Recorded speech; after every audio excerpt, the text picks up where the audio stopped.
8 from 8, or you can say 9 in old version of NCERT. So basically in this chapter we will study the properties of solids. So let us start this chapter.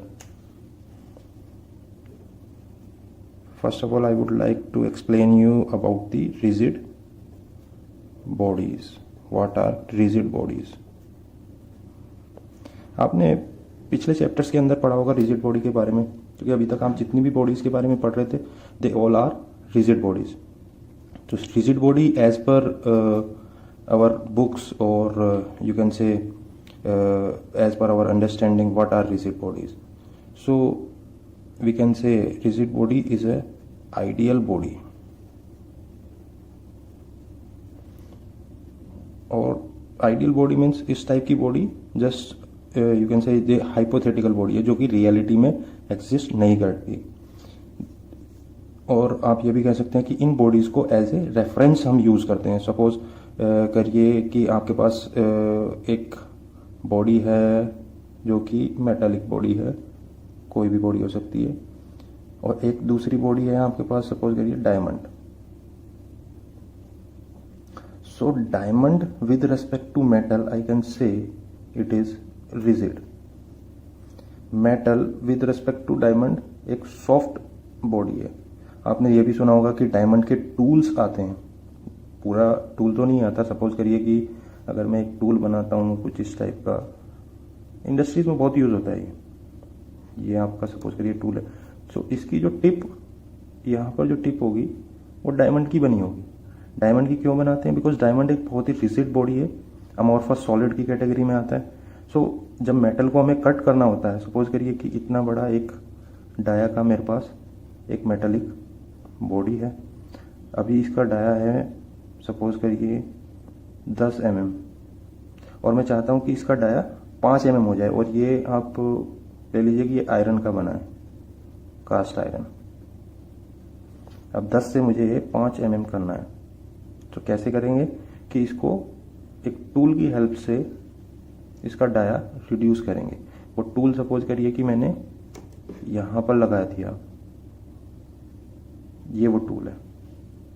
अब क्या है कि ये जो आपका work piece है ये rotate कर रहा है ऐसे इस डायरेक्शन में, और ये इसका मूवमेंट ऐसे आगे की तरफ चलता चला जाएगा. और जितना आपको देना है उतनी सेटिंग हम इसकी यहाँ पर दे सकते हैं. और इसको तो मेरा कहने का मतलब यहाँ पर ये है कि ये जो यहाँ पर इसकी जो टिप है टूल की वो डायमंड की है, जो कि मेटल को कट करने के काम आती है. अब वो पूरी मेटल को तो कट कर देता है 10 से 5, बट जो डायमंड का टूल है वो एज इट इज बरकरार रहता है, because diamond is rigid with respect to the metal. So in that way हम रिजिड बॉडी को भी एक्सप्लेन कर सकते हैं. वैसे जो डेफिनेशन है इसकी वो क्या होगी रिजिड बॉडी की डेफिनेशन? जैसे कि अभी हमने बोल दिया ये एक आइडियल बॉडी है. सो आप ये भी कह सकते हैं कि सपोज करिए मेरे पास एक बॉडी है, कोई भी शेप हो सकता है. इस बॉडी के अंदर अगर मैं 2 पॉइंट लेता हूँ, सपोज करिए 2 पार्टिकल हैं इसमें जिनके बीच का कुछ डिस्टेंस है. अब मैं इसके ऊपर फोर्स लगा रहा हूँ, सभी तरफ से कंप्रेसिव फोर्स लगा रहा हूँ अभी, मतलब अंदर की तरफ को इसको दबा रहा हूँ. अगर ये रिजिड बॉडी होगी तो ये ना तो अपना शेप चेंज करेगी आफ्टर फोर्स, ये था बिफोर फोर्स. तो जब अगर ये रिजिड बॉडी होगी तो ये अपना शेप एज इट इज रखेगी, और इन दोनों पार्टिकल का डिस्टेंस वो ही रहेगा जो कि प्रीवियस में था, बिफोर वाले में था. So this is known as ideal body, sorry rigid body. अगर इनका डिस्टेंस और शेप चेंज नहीं होता है तो हम उसको रिजिड बॉडी बोलेंगे. बट इन रियलिटी ऐसी कोई बॉडी एग्जिस्ट ही करती कि उसके अंदर बिल्कुल भी कोई भी चेंज ना आए, चाहे उसमें माइक्रोन में चेंज आए, 10⁻⁻⁶ मीटर में चेंज आए, या 10⁻⁹ में चेंज आए, जिसको हम नैनोमीटर बोल देते हैं, पर उसके अंदर चेंज जरूर आएगा. So that's why we are calling rigid body as a ideal body. So इनके बीच का डिस्टेंस हो गया तो इसको हम रिजिड बॉडी बोलेंगे. अब नेक्स्ट हम जाते हैं कि रियल बॉडी किसको बोल रहे हैं. अगर ये आइडियल बॉडी है तो रियल बॉडी क्या है?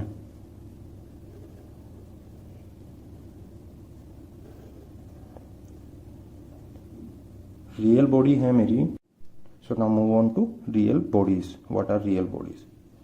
आई होप कि आपको रिजिड बॉडी अच्छे से समझ आ गया होगा. अब अगर ये चीज़ नहीं होती है तो फिर क्या होती है? कंप्रेशन होता है,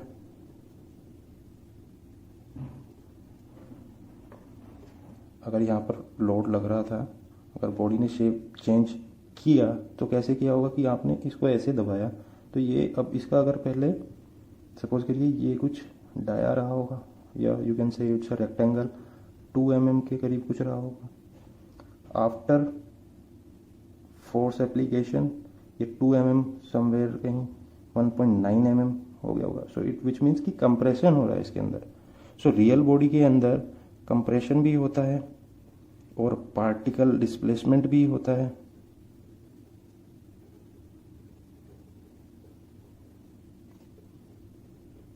पार्टिकल डिस्प्लेसमेंट भी होता है और शेप भी चेंज होता है, जो कि रिजिड बॉडी में नहीं होता है. अब शेप कैसे कैसे चेंज हो रहा है? सपोज करिए एक आयरन की या स्टील की रोड ले लीजिए. स्टील एक स्टैंडर्ड मटेरियल है. इस चैप्टर में आप ज़्यादातर बातें स्टील की ही करेंगे, और क्यों करेंगे स्टील के ही बारे में वो भी मैं आपको बताऊंगा आगे चल के. सपोज करिए कि स्टील की रोड है, इस टाइप से एक रोड है, और सपोज करिए यहाँ से इसको खींचा जा रहा है. स्टील की रोड है, कोई ह्यूमन बीइंग तो इसको खींच के लंबा कर नहीं सकता है. सो एक मशीन के अंदर ये लगती है ये चीज़ें. तो मशीन यहाँ से इसको पुल करती है, यहाँ से पुल करती है. 2 equal and opposite pulls are there. So इससे इसका क्या होता है कि लेंथ इंक्रीज हो जाती है और डाया छोटा हो जाता है. यानी कि इस डायरेक्शन में तो बढ़ेगा और इस डायरेक्शन में रिड्यूस होगा. सो इसको हम बोल देते हैं tension, due to tension. Tension मतलब खिंचाव. Equal and opposite poles. अब इसी चीज़ में अगर मैं अंदर की तरफ फोर्स लगा देता हूँ, सपोज करिए इसको अब मैं अंदर से इस टाइप से फोर्स लगा, तो इसके अंदर कंप्रेशन हो जाएगा.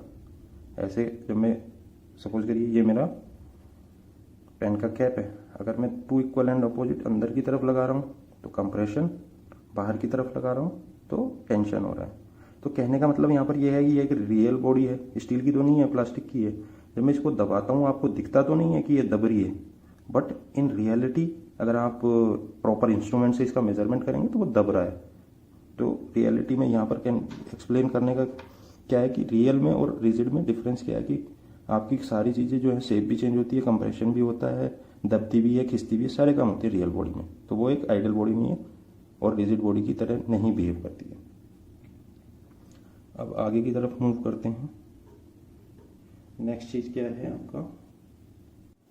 अब हम आ जाते हैं अपने चैप्टर की ओर, मैकेनिकल प्रॉपर्टीज ऑफ सॉलिड. ये तो थोड़ा बेसिक कॉन्सेप्ट हमने बता दिया जिसका कोई एग्जाम से कोई रिलेशन नहीं है, बट एक प्रॉपर अंडरस्टैंडिंग होनी चाहिए कि रिजिड बॉडी क्या है और रियल बॉडी क्या है. अभी तक इस चैप्टर से पहले आपने रिजिड बॉडी बहुत पढ़ा है, और अब से आप क्या पढ़ेंगे? रियल बॉडीज के बारे में. जैसे कि फर्स्ट इस वाले चैप्टर में सॉलिड्स आएगा, फिर इसके बाद फ्लूइड आएगा, फिर थर्मल प्रॉपर्टीज आएंगी. So now move on to material properties. क्या क्या प्रॉपर्टीज होती हैं एक मटेरियल की? इन जनरल मैं आपको बता रहा हूँ, बट आपके कोर्स में सब नहीं है. आपके कोर्स में केवल मैकेनिकल प्रॉपर्टीज हैं. मैं आपको जैसे एक ग्लिम्स दे रहा हूँ कि क्या क्या प्रॉपर्टीज हो सकती हैं इन एक्चुअल. ठीक है, थर्मल भी हो सकती है, केमिकल भी हो सकती है, एटॉमिक भी हो सकती है, एकॉस्टिकल प्रॉपर्टी भी हो सकती है, ऑप्टिकल भी हो सकती है. So there are so many properties. और उनकी एप्लीकेशन कहाँ पर है तो मैं जो 2-4 हैं उनके एप्लीकेशन आपको बता देता हूँ अभी जल्दी से, ज़्यादा टाइम ना वेस्ट करते हुए इस पर, क्योंकि आपके सिलेबस में नहीं है, बट एक अंडरस्टैंडिंग होती है तो हमें एक इंटरेस्ट आता है पढ़ने में. सबसे पहले तो एक मटेरियल आपको पता है. प्रॉपर्टीज़ क्या होती है? प्रॉपर्टीज़ की डेफिनेशन अगर मैं बोलूँ तो क्या हो सकती है प्रॉपर्टीज़ की डेफिनेशन? एक सिंपल सा हम लिख लेते हैं इसको कि सर्टेन कैरेक्टरिस्टिक, इस मटेरियल की कुछ ना कुछ कैरेक्टरिस्टिक्स रहती हैं. Characteristics by which its physical condition में be describe. by which its physical, remember this word, physical conditions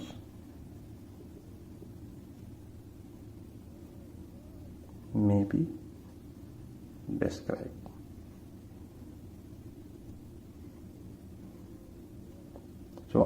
आपको नोट्स वोट्स बनाने की ज़रूरत है नहीं, जो भी मैं ये लिख रहा हूँ ये प्रॉपर वे में और स्टार्ट से एंड तक लिखूंगा, तो आपके नोट्स भी प्रिपेयर हो जाएंगे, फिर मैं इनको अपलोड कर दूंगा। ठीक है, आप चाहे तो इनका एज ए सॉफ्ट कॉपी इनको यूज़ कर लेना, या आप इनका प्रिंट भी ले सकते हैं। ठीक है, सो प्रॉपर्टीज़ की डेफिनेशन क्या है? Characteristics by which its physical conditions में बी डिस्क्राइब्ड। ये किसी के भी बारे में हो सकता है। सपोज करिए अगर ये मैं इस कैप की ही बात कर रहा हूँ, तो इसकी कैरेक्टरिस्टिक जिससे कि इसकी फिजिकल प्रॉपर्टी में डिफाइन कर सकता हूँ। सपोज करिए कि मैं इसको अब दबा रहा हूँ, इसकी कैरेक्टरिस्टिक क्या है? मैं इसको दबा रहा हूँ और ये वापस से उसी पोजीशन में आ रहा है जिसमें ये है। ठीक है, सो एक तो ये हो गया कि मैं इसको दबा रहा हूँ तो इसका वॉल्यूम क्या हो रहा है, इसका डाया क्या हो रहा है, चेंज हो रहा है, सर्किल से ओवल बन रहा है। ठीक है, तो इसके क्या हो रहा है, शेप में चेंज आ रहा है। सो ये इसकी कैरेक्टरिस्टिक बता रहा है कि आप इसको दबाएंगे या कंप्रेस करेंगे तो ये अपनी शेप चेंज कर लेगा। तो इसको इस टाइप से हम इनको प्रॉपर्टीज को डिफाइन कर सकते हैं। अब प्रॉपर्टीज मेरी कांस्टेंट भी हो सकती हैं और वेरिएबल भी हो सकती हैं। कांस्टेंट किसको बोलते हैं? जैसे मैंने इसको बोला कांस्टेंट, ये बहुत इंपॉर्टेंट चीज़ है आपको, क्योंकि इसके बारे में प्रॉपर्टीज ही पढ़ेंगे तो प्रॉपर्टीज के बारे में सब कुछ पता होना चाहिए। और ये मेरी वेरिएबल भी हो सकती हैं। अब कांस्टेंट मतलब कि अभी जैसे मैंने इसके ऊपर फोर्स लगाया था, जो भी मेरे थंब का फोर्स था वो एक कांस्टेंट फोर्स लग रहा था। अगर कोई दूसरा पर्सन इस पर फोर्स लगाएगा तो क्या पता उसका कंप्रेशन या जो उसका शेप है और ज़्यादा चेंज हो जाए। अगर कोई भी दूसरा तीसरा 1 2 3 4 4 फोर्स लगे और सभी में ही इसका जो शेप चेंज है, उसको अगर मैं शेप चेंज को डिफाइन करूं उसके ओवेलिटी से, परसेंटेज ऑफ ओवेलिटी, वो सेम रहता है। अगर मैं इसका ग्राफ ड्रॉ करता हूं तो क्या हुआ कि भाई मैंने एक फोर्स लगाया, दूसरा फोर्स लगाया, तीसरा फोर्स लगाया, अगर वो तीनों में ही मेरा सेम रहता है, कांस्टेंट रहती है चीज़ें, तो मैं कह सकता हूँ कि उसको कि ये कांस्टेंट है। अगर ये वेरी करता है, जैसे 1 2 3 एक किसी और ने लगाया, ये ओवेलिटी, परसेंटेज ऑफ ओवेलिटी अगर मेरी यहाँ पर जा रही है, तो क्या होगा कि मैं इसको बोल सकता हूँ कि ये एक वेरिएबल है। ठीक है, तो ये कांस्टेंट भी हो सकती है आपकी, वेरिएबल भी हो सकती है। अब क्वेश्चन आता है कि हाउ टू मेजर प्रॉपर्टीज। हमने प्रॉपर्टीज बोल तो दिया है, but how to measure properties. Properties के यहाँ एग्जांपल क्या क्या हो सकते हैं? जैसे सिंपल, बिल्कुल सिंपल लेते हैं, ज़्यादा कंफ्यूज नहीं करते हैं। वॉल्यूम, ठीक है, वॉल्यूम हो सकता है। स्ट्रेंथ हो सकती है, जैसे कि मैं अभी कैप में बोल रहा था, वो टूट भी सकता है कि इतना फोर्स लगाने पे टूट गया, वॉल्यूम चेंज हो गया, श्रिंक हो गया, जब मैंने हीट किया तो वो श्रिंक हो गया या एक्सपेंड हो गया।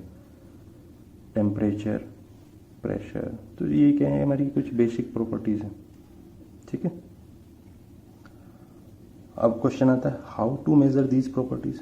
सपोज करिए कि मुझे ये प्रॉपर्टी मेजर करनी है, स्ट्रेंथ मेजर करना।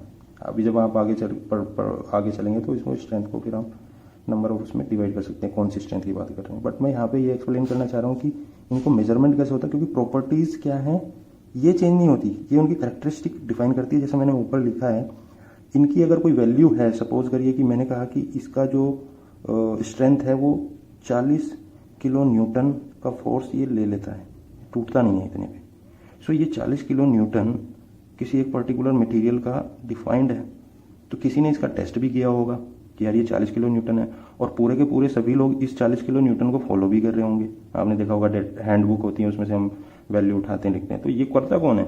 तो इनके लिए क्या है, आपकी जो स्टैंडर्डाइजेशन टेस्ट मेथड जो लोग डेवलप करते हैं, स्टैंडर्ड्स बनाते हैं, जैसे एक मैं एग्जांपल हूँ, ASTM स्टैंडर्ड है, तो ये लोग क्या करते हैं कि ये मेजरमेंट करते हैं और उसकी एक कमेटी होती है, वो अप्रूव करती है कि हाँ भाई ये जो इसने टेस्ट किया है ये ओके है, और इसके हिसाब से इस मटेरियल की ये स्ट्रेंथ आ रही है, और इसको पब्लिश कर दो, बाकी जनता इसको यूज कर लेगी। सो इस टाइप से प्रॉपर्टीज डिफाइन होती हैं कि हाँ भाई कैसे प्रॉपर्टी मेजर होती हैं और कैसे वो पब्लिश होती हैं। ठीक है, अब मूव कर लेते हैं अपनी सीट को और इसी को हम कंटिन्यू करते हैं।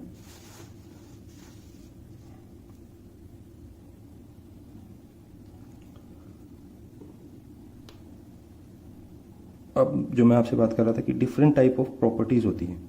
सपोज करिए एक मैंने बोल दिया अकॉस्टिक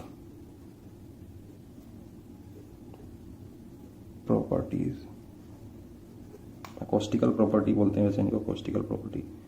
ये आपको याद नहीं रखना, याद नहीं करना नहीं है आपके एग्जाम में आने वाला, बट ये आपको पता होना चाहिए कि हाँ किस किस टाइप की प्रॉपर्टीज होती हैं और उनको कहाँ से मैं रिलेट कर सकता हूँ।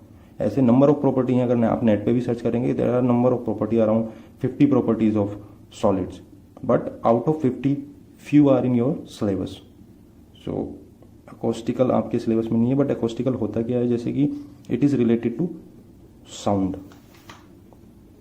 Sound transfer. जैसे आपका डीजे में साउंड आता है, कई बार आपको एक वाइब्रेशन भी फील होता होगा, उसके अंदर की एक वाइब्रेशन आ रहा है। सो आपने बुलेट है, आजकल बुलेट में साइलेंसर लगा होता है, जैसे कि बुलेट है आपकी, बुलेट में बहुत तेज आवाज़ आती है आजकल, नॉइस जो है बहुत हाई होती है। हमारी जो सुनने की शक्ति क्या है, 220 हर्ट्ज से 20,000 के करीब है, जहाँ पर भी हम सुनते हैं, जो कि इसको फ्रिक्वेंसी को ये चेक कर लेना, मुझे डाउट है थोड़ा। सो इसमें बहुत तेज नॉइज़ आती है। तो जो कंपनी है इसको बनाने वाली, रॉयल एनफील्ड, उसने इस पर बहुत काम किया हुआ है। इंजन की जो नॉइज़ है उसको रिड्यूस करने के लिए उसके अंदर साइलेंसर लगाया। साइलेंसर से क्या हो रहा है कि वो उसकी जो अकोस्टिकल प्रॉपर्टी है साइलेंसर की, वो उस साउंड को रिड्यूस करती है। बट आजकल क्या है कि उसको और बढ़ा लेते हैं टसनबाजी के लिए, which is not good for your engine as well as noise pollution. It creates a huge noise pollution, और इंजन को भी उससे प्रॉब्लम होती है, बैक प्रेशर लगता है। आपने हॉल्स में मूवी देखी होगी, आपने कभी ये फील किया है कि हॉल के बाहर आवाज़ क्यों नहीं आती है, अंदर ही अंदर रहती है। अगर मैं उसके गेट बंद कर देता हूँ तो बाहर कभी आवाज़ नहीं आती, और इतने बड़े हॉल में सबको बड़ा क्लियरली सुनाई देता है। सो जो उसकी जो बिल्डिंग डिज़ाइन है सिनेमा हॉल की, इसका एग्जांपल नेक्स्ट हो गया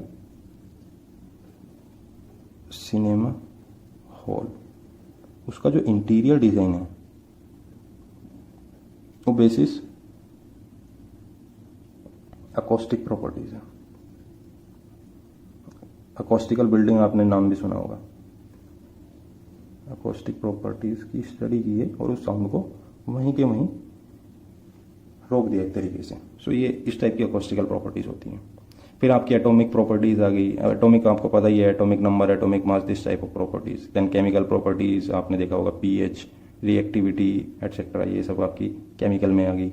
इलेक्ट्रिकल प्रॉपर्टी आती है, उसमें आपका जैसे डाइलेक्ट्रिक कांस्टेंट आ गया, कैपेसिटेंस आ गया, इस टाइप की प्रॉपर्टी। मैग्नेटिक में भी आपने पढ़ा होगा, diamagnetism, Curie, temperature etcetera.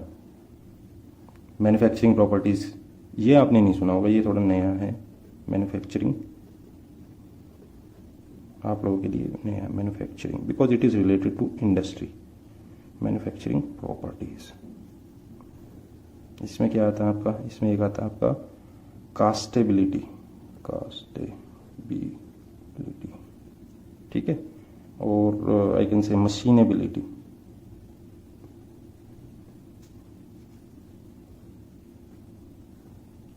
कास्टेबिलिटी and machinability. Castability क्या होती है, सपोज करिए एक मेटल है आपका, कोई भी मेटल है, एल्युमिनियम है, कुछ भी है, आपने उसको क्या किया, मेल्ट किया, और एक सांचे में, एक कैविटी में आपने उसको पोर किया। सो जो मेटल है आपका एल्युमिनियम, उसके अंदर कास्टेबिलिटी की, ढलाई की प्रॉपर्टी, यानी आपने उसको पिघलाया और कोई भी कैविटी का एक शेप दे दिया, आपने उसको एक शेप दे दिया। सो आई कैन से कि इसके अंदर कास्टिंग की प्रॉपर्टी है। सपोज करिए कि अगर मैं इस फ्रेम की बात करूं, अब इस फ्रेम को मेरे को सपोज करिए कास्टिंग से बनाना है, तो मैं क्या करूंगा, इसका पहले एक, सपोज करिए मैं रेत के अंदर, आपने कभी हाथ घुसाया होगा तो आपके हाथ का शेप ले लेता है, पैर का शेप ले लेता है। तो अगर मैं इसको एक रेत के अंदर घुसाता हूँ और फिर उसको बाहर निकाल लेता हूँ तो ये उसका शेप ले लेगा, और फिर उसके बाद जो कैविटी बनेगी उसके अंदर कोई भी मोल्टन मेटल या फॉर मेटल तो आप रेत में नहीं डाल पाएंगे, सपोज करिए वैक्स को गर्म करके आपने उसके अंदर डाल दिया तो वो उसका शेप ले लेगा जैसे, पर यहाँ पर मेटल की बात हो रही है तो मेटल की कास्टेबिलिटी की हम यहाँ पे बात कर रहे हैं, तो बेसिकली कि उसको हम कोई भी शेप दे सकते हैं।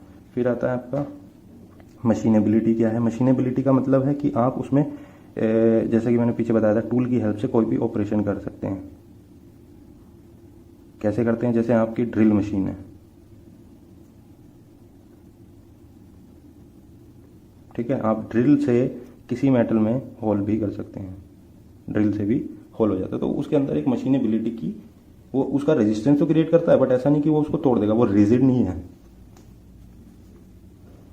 कहने का मतलब ये है कि वो रिजिड नहीं है, उसके अंदर मशीनेबिलिटी की प्रॉपर्टी है, ठीक है। फिर आपकी ऐसी आ जाती हैं ऑप्टिकल प्रॉपर्टीज। ऑप्टिकल प्रॉपर्टी आपने देखा ही होगा कि it is related to reflective index and all that, तो आपने ये सब पढ़ लिया होगा पहले ही मुझे लगता है। फिर आपका रेडियोलॉजिकल प्रॉपर्टी आती हैं, एक्सरे वगैरह जिसमें आता है आपका। फिर आपका थर्मल प्रॉपर्टीज आती हैं, ये आपके सिलेबस में जो कि नेक्स्ट टू नेक्स्ट चैप्टर है। इसमें आपका क्या क्या आता है, कंडक्टिविटी आती है, थर्मल कंडक्टिविटी और diffusivity and all that etcetera. So we will study this chapter in detail. Then आपका जो मेन चैप्टर है वो यहाँ से स्टार्ट हो जाता है, मैकेनिकल, शॉर्टकट में लिख रहा हूँ, mechanical properties of solid. Acoustic देखी आपने, मैन्युफैक्चरिंग देखा, ऑप्टिकल, थर्मल, ये सारी प्रॉपर्टी। देन मैकेनिकल जो कि इस चैप्टर में का एक तरीके से हेडलाइन है, चैप्टर का नाम, ठीक है। तो यहाँ पर हम मैकेनिकल प्रॉपर्टीज पढ़ेंगे डिटेल में, वो क्या क्या होंगी वो अभी हम।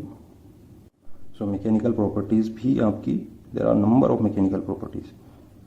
अगर मैं थोड़ी बहुत यहाँ पर लिखूँ, जैसे ब्रिटलनेस, लिख नहीं पाऊंगा, इतनी सारी हैं, बट मैं आपके जो सिलेबस में है एनसीईआरटी के वही प्रॉपर्टी आपको बता देता हूँ, ठीक है। वैसे तो आपकी ब्रिटलनेस है, bulk modulus, compressive strength, creep, ductility, durability, ये आप नेट पे कहीं भी सर्च कर सकते हैं, आपको मिल जाएगा। But as per your syllabus, NCERT syllabus, मैंने देखा एनसीईआरटी की बुक में कौन कौन सी प्रॉपर्टी, सो उसी पे ही हम कॉन्सेंट्रेट करते हैं, otherwise it will take lots of time और आपका सिलेबस पीछे छूट जाएगा। पहली उठाते हैं सबसे इंपॉर्टेंट प्रॉपर्टी, इलास्टिसिटी। सेकंड इसी का ही उल्टा, प्लास्टिसिटी। थर्ड यंग्स मॉडुलस, ठीक है। फिर आपका आ गया फोर्थ शियर मॉडुलस। फिर आपका आ गया फिफ्थ बल्क मॉडुलस। एक एक प्रॉपर्टी को हम बड़ा डिटेल में पढ़ने वाले हैं, ठीक है। आपको उसका प्रैक्टिकल भी समझाएंगे, प्रैक्टिकली इन रियल लाइफ कैसे ये यूज होती है। Poisson's ratio. फिर आपका आ गया 7 नंबर पे ब्रिटलनेस। फिर आपका 8 नंबर पे आ गया डक्टिलिटी। ये बहुत इंटरेस्टिंग चैप्टर है ये, बिल्कुल मतलब आप इसको फील कर सकते हैं अपनी डेली लाइफ में, क्या क्या चीज़ें, जो भी प्रॉपर्टी है वो सारी आप फील कर सकते हैं अपनी डेली लाइफ में, इसीलिए ये चैप्टर बड़ा इंटरेस्टिंग है। Tensile strength. एक एक प्रॉपर्टी को हम देखेंगे कि ये फील्ड में, मार्केट में या हमारी डेली लाइफ में कैसे यूज होता है। फिर आगे आपका कंप्रेसिव स्ट्रेंथ। आपको नोट्स बनाने की जरूरत नहीं है, आपका काम मैं कर दे रहा हूं यहां पर। यील्ड स्ट्रेंथ, ठीक है। तो बेसिकली हमें समझनी है चीजें, क्या क्या कौन सी चीज है, क्या उसकी डेली लाइफ में एप्लीकेशन है। सो इस पे हमें मेन कॉन्सेंट्रेट करना। तो बेसिकली ये पूरा का पूरा चैप्टर इन प्रॉपर्टीज पे बेस्ड है, ठीक है। और इसमें भी जो मोस्ट इंपॉर्टेंट प्रॉपर्टीज है वो क्या है आपकी, इलास्टिसिटी। प्लास्टिसिटी को इंपॉर्टेंट नहीं है, आपको इलास्टिसिटी ही मेन पढ़ना, और इलास्टिसिटी से ही आपका ये निकला है, ठीक है। फिर ये आपके आते हैं मेन, ये इतने इंपॉर्टेंट नहीं है आपके सिलेबस के हिसाब से, ठीक है। So now move on to first property, which is elasticity. Elasticity ये बहुत ही इंपॉर्टेंट प्रॉपर्टी है, आपकी डेली लाइफ से रिलेटेड है। जितना भी आप मटेरियल खरीदते हो, कुछ भी मेटालिक पार्ट आप खरीदते हो, उसमें सब जगह ये काम आती है। ठीक है, इससे आप स्ट्रेंथ भी पता लगा सकते हैं मटेरियल की, एवरीथिंग। सो हमारी जो पूरी क्लास चल रही है, पूरा लेक्चर चल रहा है, सारा एनसीईआरटी बेस्ड है। आप एनसीईआरटी की बुक उठा के देख सकते हैं, जैसा कि मैंने ये पहला पढ़ा है। इसमें आपकी real body, rigid body first उसमें अच्छे से एक्सप्लेन किया हुआ है एनसीईआरटी के अंदर। बच्चों के अंदर रहता है कि यार एनसीईआरटी बड़ी टफ है, उसकी लैंग्वेज नहीं समझ में आती है वो, इसीलिए मैं सारा कुछ एनसीईआरटी के बेस पे किया है। मैंने बहुत सारी बुकें पढ़ी हैं इसकी, बट मुझे भी एनसीईआरटी सबसे बेस्ट लगा है। ये आपके सिलेबस में भी आता है, आपके एग्जाम में भी आता है। एनआईटी के अंदर अगर आप एनसीईआरटी, अगर एनआईटी में सिलेक्शन चाहते हो बीटेक में, ठीक है, तो आप अगर एनसीईआरटी कवर करते हैं और प्रीवियस ईयर क्वेश्चन पेपर करते हैं, बहुत है, मोर देन इनफ है। बट जब आप एनसीईआरटी पढ़ रहे हैं, उसकी एक एक लाइन का कॉन्सेप्ट, उसका फंडामेंटल कॉन्सेप्ट आपको पता होना चाहिए, और वही चीज मैं यहाँ पर एक्सप्लेन कर रहा हूँ। अगर आप एनसीईआरटी करते हैं, मेरे साथ साथ चलते हैं, इसमें बीच में ब्रेक नहीं करना, ठीक है। अगर ब्रेक करोगे तो दिक्कत होगी। मैं सारे न्यूमेरिकल एनसीईआरटी के अनसोल्व सोल्व सारे यहाँ पे कराऊंगा। आप केवल उतना ही कर लेना, फिर मैं प्रीवियस ईयर वाले कराऊंगा, उतना ही कर लेना, आपका एनआईटी में तो सिलेक्शन आराम से है, अगर आप एनसीईआरटी को कंसंट्रेट करते हो। एडवांस के लिए, आईआईटी के लिए थोड़ा सा एक्स्ट्रा एफर्ट करना होता है, उसमें नंबर ऑफ प्रॉब्लम सॉल्व करनी होती है, बस डिफरेंस इतना ही है। बाकी कॉन्सेप्चुअली आपको दोनों में स्ट्रांग रहना है, ठीक है। सो टाइम वेस्ट नहीं करते हैं, अपना प्रॉपर्टीज पढ़ाते हैं। इलास्टिसिटी। सो मैं क्या चाह रहा हूं कि सबसे पहले आपको ये पता होना चाहिए कि इलास्टिसिटी पढ़ने से पहले we should know what is happening inside the material when we are applying load. What is happening inside the material. Suppose करिए, एनसीईआरटी में भी दिया है एक, अगर सपोज करिए कि ये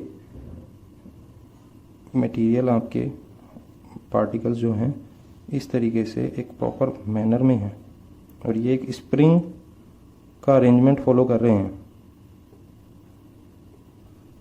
जैसे एक गेम भी होता था ये पहले, एक बहुत अच्छी चीज मैं आपको यहाँ पे बताने वाला हूँ, जो शायद बहुत कम लोगों को पता है। बहुत कम लोगों को कहने का मतलब ये है कि जो एकेडमिक वाले हैं उनको शायद नहीं पता।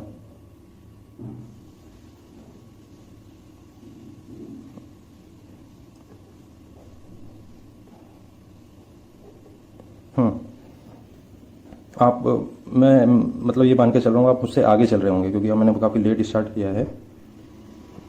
मैंने काफ़ी लेट स्टार्ट किया है। आपने एक चीज़ नोट की होगी कि ज़्यादातर चीज़ें ना स्प्रिंग की बातें बहुत करते हैं कि spring mass balance, spring mass balance, इस टाइप से बहुत चलता है। क्यों चलता है?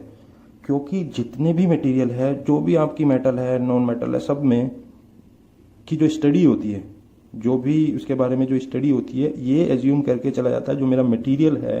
सपोज करिए अगर ये एक सॉलिड बॉडी है, कोई एक मेटल का पीस है, तो इसको थियोरेटिकली एक स्प्रिंग कंसीडर करेंगे। इसके अंदर जो पार्टिकल हैं वो एक स्प्रिंग का काम करते हैं, स्प्रिंग है उसके अंदर। जब मैं इसकी मैथमेटिकल इक्वेशन बनाने जा रहा हूँ या थ्योरी पढ़ने जा रहा हूँ, इसके अंदर कितना ये फोर्स लगा और इसके अंदर क्या हुआ, तो मैं इसको एक स्प्रिंग एज्यूम करके इसकी पूरी कैलकुलेशन करता हूँ, और यही पूरी बुकों में लिखा है, और इसी के बेसिस पे सब कुछ डिजाइन होता है। इंजीनियर्स इसी के बेसिस पे पूरा का पूरा प्रोडक्ट डिजाइन कर देते हैं। इसीलिए आप देख रहे हो हर जगह स्प्रिंग का बड़ा रोल आता है। स्प्रिंग ही स्प्रिंग है, और स्टिफनेस एक के चलेगा, ठीक है। के स्प्रिंग की स्टिफनेस डिफाइन करता है। केवल यही एक पूरी प्रॉपर्टी है जो कि पूरा का पूरा कंपोनेंट डिजाइन कर देता है।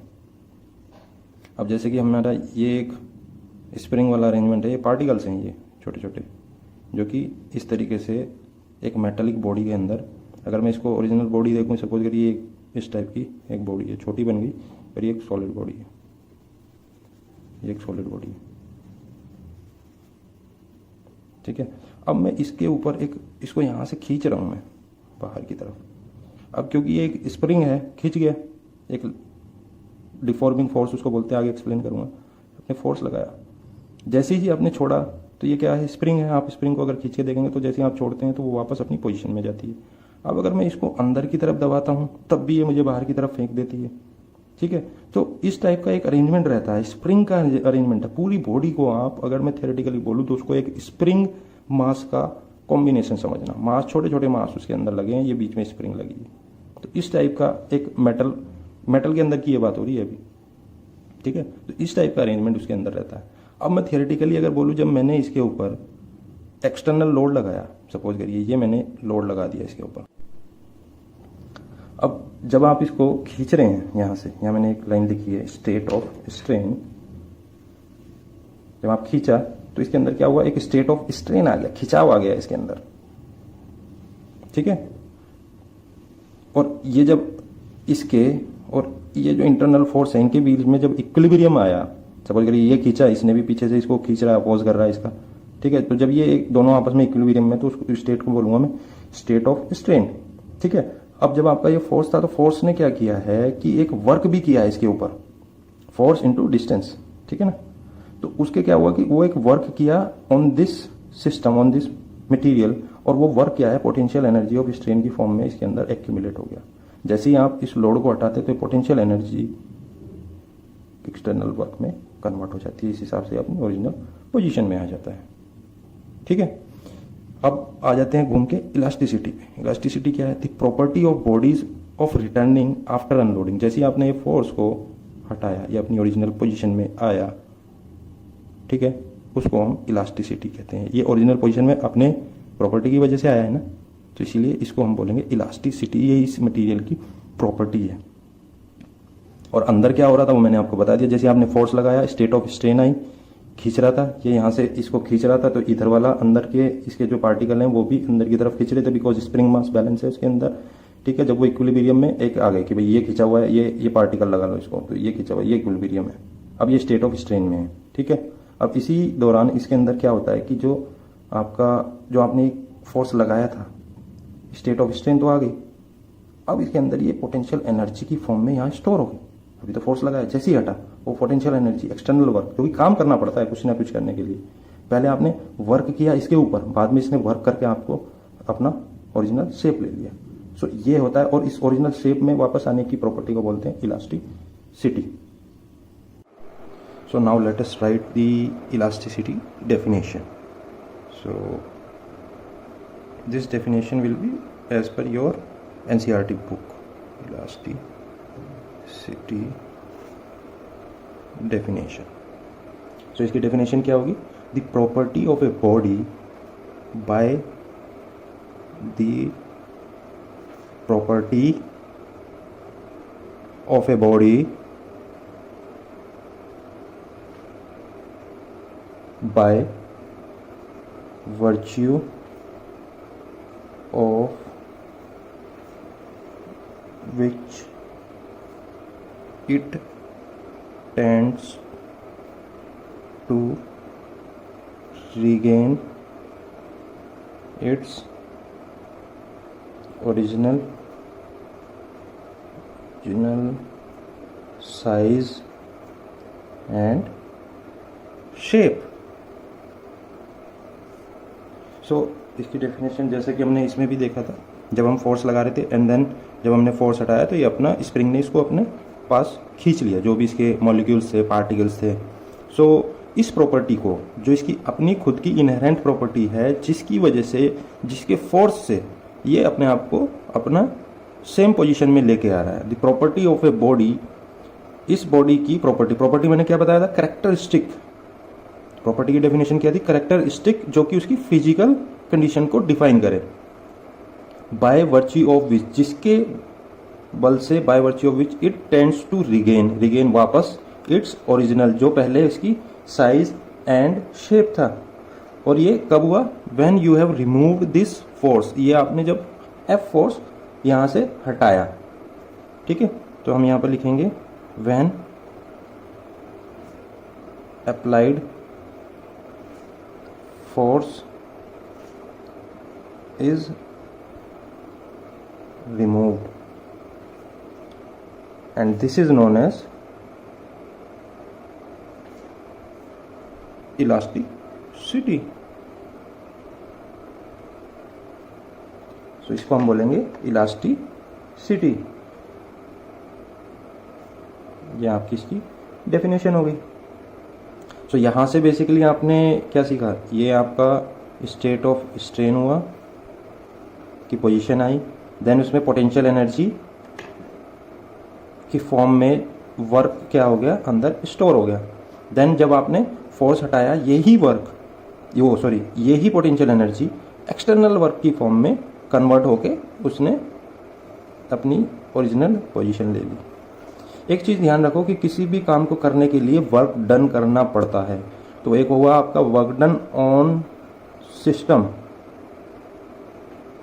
वर्क डन आपने ये छोटी क्लास में भी पढ़ा होगा, work done on the system and work done by the system.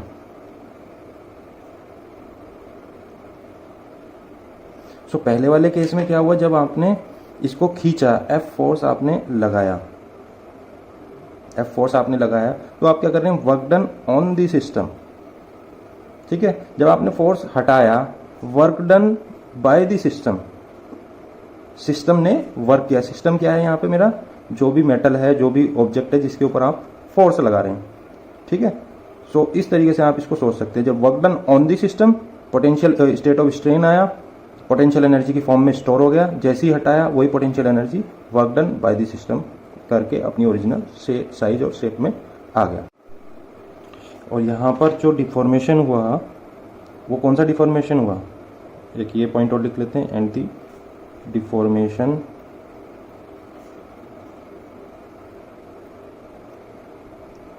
caused is known as elastic deformation। यानी कि ये जो डिफॉर्मेशन है, इलास्टिक डिफॉर्मेशन का मतलब क्या है, टेम्परेरी डिफॉर्मेशन, क्योंकि बॉडी अपनी ओरिजिनल पोजीशन में आ रही है। That's why we can say elastic deformation is a temporary deformation as well. We can write temporary deformation. Now what happen if body doesn't come in its original position? What would you like to say about this? When जब आपकी body original position में नहीं आ रही है, तो उस case में ये डिफॉर्मेशन कैसा डिफॉर्मेशन होगा, it will be plastic deformation. So plastic deformation के लिए जो प्रॉपर्टी हम बोलेंगे, that will be plasticity, just elasticity का ऑपोजिट। अगर आप फोर्स लगा रहे हैं और फोर्स हटा रहे हैं और वो अपनी ओरिजिनल पोजीशन में नहीं आ रहा है, यानी कि उसके अंदर एक परमानेंट डिफॉर्मेशन हो गया है, तो इस टेंडेंसी को क्या बोलते हैं, प्लास्टिसिटी। इसका एग्जांपल क्या होगा, जैसे आपका हो गया मड हो गया, पुट्टी हो गया। ये मैं आपको एनसीईआरटी का एग्जांपल बता रहा हूँ जो उन्होंने दिए हैं। तो mud and putty, you can say it is close to ideal plastic. तो इसकी डेफिनेशन हम क्या लिख सकते हैं प्लास्टिसिटी की, if you apply force to a lump और पुट्टी और mud, they have no cross tendency to regain their previous shape and they get permanently deform. So जब आप लंप और पुट्टी के ऊपर फोर्स लगाते हैं तो वो अपनी प्रीवियस शेप में नहीं आ सकते। उसके अंदर अगर सपोज करिए आपने मड के अंदर या पुट्टी के अंदर अपना पाँव रखा, तो वो आपके पाँव का तुरंत शेप ले लेता है। तो वापस जब आप अपना पाँव उठाते हैं तो वो आप ओरिजिनल शेप तो नहीं आती है उसकी, वही आपके जो पैर का इंप्रेशन है वो वहाँ पर परमानेंट हो जाता है। That's why we call it plasticity और परमानेंट डिफॉर्मेशन। सो इसका डेफिनेशन लिख लेते हैं, इफ यू अप्लाई, जल्दी से कर लेते हैं इसको, force on A lump of putty or mud, they have no cross tendency to regain their previous shape,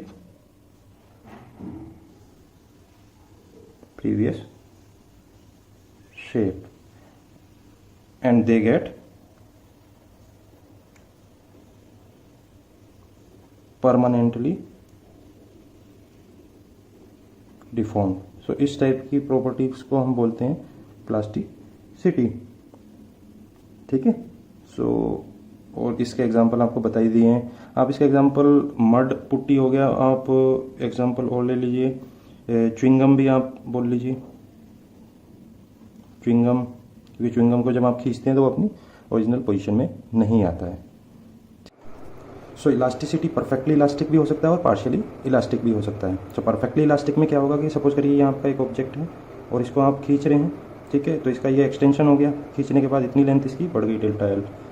ठीक है, अगर मैं यहाँ से फिर फोर्स हटा लेता हूँ तो क्या होगा कि ये अपनी ओरिजिनल परफेक्टली आ जाती है, कोई भी इसके अंदर टॉलरेंस नहीं रहता, इवन इन 0.01 mm का भी टॉलरेंस नहीं है इसके अंदर। जो इसकी लेंथ यहाँ पर थी वही लेंथ इसकी यहाँ पर है। सो वी कैन से कि ये मेरा परफेक्टली इलास्टिक है। अगर इसके अंदर थोड़ा बहुत भी टॉलरेंस रहता है, सपोज करिए अगर मैं यहाँ पे देखूँ ये 4 mm था, 4 mm से 4.1 रह गया या 4.25 रह गया, तो इसका डिफरेंस जो है डेल्टा में कुछ आ रहा है, 0.1 के करीब डेल्टा एल आ रहा है। So which means we can say it is elastic but not fully elastic, not perfectly. So we can say it is a partially elastic material. एक जल्दी से ये भी देख लेते हैं, इलास्टिसिटी फिर आपकी कंप्लीट हो जाएगी। Then we will move on to stress and strain. और स्ट्रेस एंड स्ट्रेन बहुत ही इंपॉर्टेंट है, क्योंकि मैक्सिमम जो मैंने देखा है कि ऑनलाइन जो पढ़ा रहे हैं उसमें थोड़ा सा इंप्रूवमेंट की ज़रूरत है। नाउ अगर मैं आपको बोलूँ इलास्टिसिटी की एप्लीकेशन, सॉरी रॉन्ग है, इलास्टिसिटी के बेसिस पे हम क्या क्या चीज़ें डिज़ाइन कर सकते हैं। एनसीईआरटी में कुछ एग्जांपल्स दिए गए हैं, सच एज बीम। वो कहता है कि बीम जो है इस टाइप से आपने अपने घरों में भी देखा होगा, जिसको हम PRN या गार्डर भी बोलते हैं। सो इस टाइप के गार्डर मेरे छतों में लगे होते हैं। तो इसी टाइप के क्यों हैं, इस टाइप के क्यों नहीं है कि मैं इसको पूरे को मटेरियल को ऐसे भर लूँ, इस टाइप के क्यों नहीं है, या किसी और दूसरा कोई टाइप हो उस टाइप के क्यों नहीं है। तो इन सब के जवाब आपने रेलवे लाइन देखी होगी, रेलवे लाइन का एक बहुत अच्छा एग्जांपल है, रेलवे लाइन देखी होगी आपने, रेल की पटरी जिसको बोलते हैं, वो भी आपकी इसी टाइप की रहती है। ठीक है, तो इस टाइप की क्यों रहती है, क्या कारण है कि यही वाला शेप चुना गया है। आप कहीं ब्रिज में देखना, इस टाइप के आपको शेप बहुत ज़्यादा मिलेंगे, क्यों रहते हैं ये। तो इस टाइप के जवाब हमें इस चैप्टर के अंदर मिलने वाले हैं। या आपका एक मैं अगर एग्जांपल लूँ, ग्लास, ग्लास आपका इलास्टिक है, कौन सा मटेरियल है, डक्टाइल है, ब्रिटल है। तो ग्लास आपने देखा होगा, कांच का जो ग्लास होता है वो नीचे गिरते ही टूट जाता है, ब्रेक हो जाता है। ठीक है, फिर आपका अगर मैं एग्जांपल लूँ कि जो आपके एक तरीके से सर्जरी में भी यूज़ होते हैं आपके बहुत सारे मटेरियल, या आपके जो आर्टिफिशियल लेग जो है, ठीक है, आर्टिफिशियल लेग में आपका यूज़ होता है मेटल। ठीक है, वो भी एक उसकी इलास्टिसिटी की प्रॉपर्टी के बेसिस पे डिज़ाइन होता है। ठीक है, now move on to most important thing, that is stress and strain. ठीक है, इनकी डेफिनेशन बड़ी सिंपल है, अगर आप उसमें देखेंगे अपनी बुक्स के अंदर कि force per unit area stress बोल दिया, change in length divided by original length आपका स्ट्रेन बोल दिया। सो इतना जितना इजी इनकी डेफिनेशन है उतने इजी ये है नहीं समझने में। ठीक है ना, जब आप वन डायमेंशनल चीज़ों को देखते हैं तो बड़ा इजी लगता है, बट एक्चुअल में थोड़ा डिफिकल्ट हो जाती है चीज़ें। अभी मैं आपको एक लाइन लिखता हूँ जो कि एनसीईआरटी के अंदर लिखा हुआ है, फिर मैं आपसे क्वेश्चन करता हूँ, ये उसका जवाब देने की कोशिश करना पॉज करके वीडियो को। When forces are applied on a body in such a manner that the body